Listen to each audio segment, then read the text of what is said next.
پہلے آسمان پر مجھے عابد کہا گیا، دوسری پر زاہد، تیسری پر عارف، چوتھے پر ولی، پانچویں پر تقی، چھٹے آسمان پر خازن اور ساتویں آسمان پر میرا نام عزازیل رکھ دیا گیا۔ عزازیل نے وہاں دیکھا آسمانوں میں سکون تھا، ستارے اپنی روشنی بکیر رہے تھے اور عرش الہی کے نیچے نور ہی نور تھا۔ اور اسی عالم میں ایک روز عزازیل کا دل چاہا کہ لوح محفوظ کو دیکھے۔ عزازیل قدم بقدم آگے بڑھا، یہاں تک کہ اس مقدس تختی کے سامنے جکڑا ہوا۔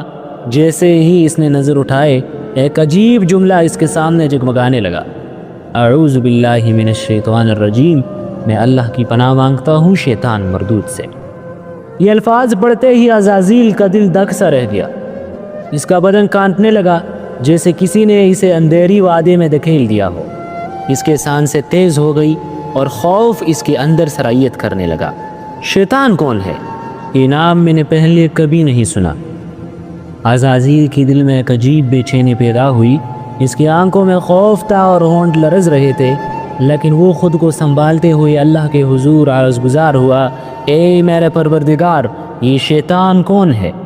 اللہ کی طرف سے جواب آیا، مگر یہ جواب ایسا تھا جس نے عزازیل کی روح کو جھنجھوڑ کر رکھ دیا۔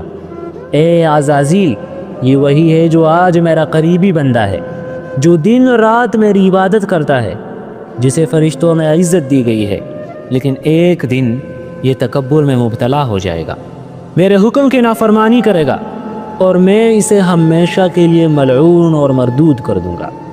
یہ سنتے ہی عزازیل کا پورا وجود لرزنے لگا، اس کے دل میں خوف کی آندھی چلنے لگی۔ کیا یہ ممکن ہے؟ کیا کوئی اللہ کا خاص بندہ بھی نافرمان ہو سکتا ہے؟ پسینے سے شرابور عزازیل نے پھر سوال کیا، اے میرے معبود، کیا میں اسے جانتا ہوں؟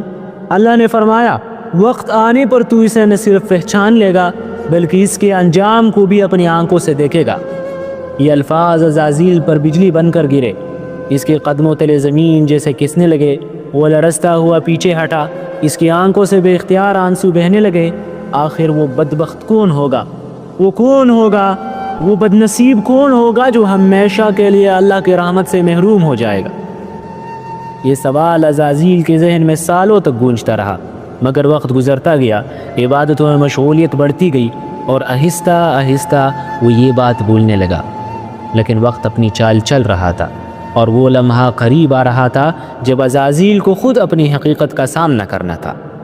میں 40,000 سال تک جنت کا خزانچی رہا، 80,000 سال تک ملائکہ کا ساتھی اور 30,000 سال تک ان کا استاد رہا۔ ہاں، آپ نے صحیح سنا،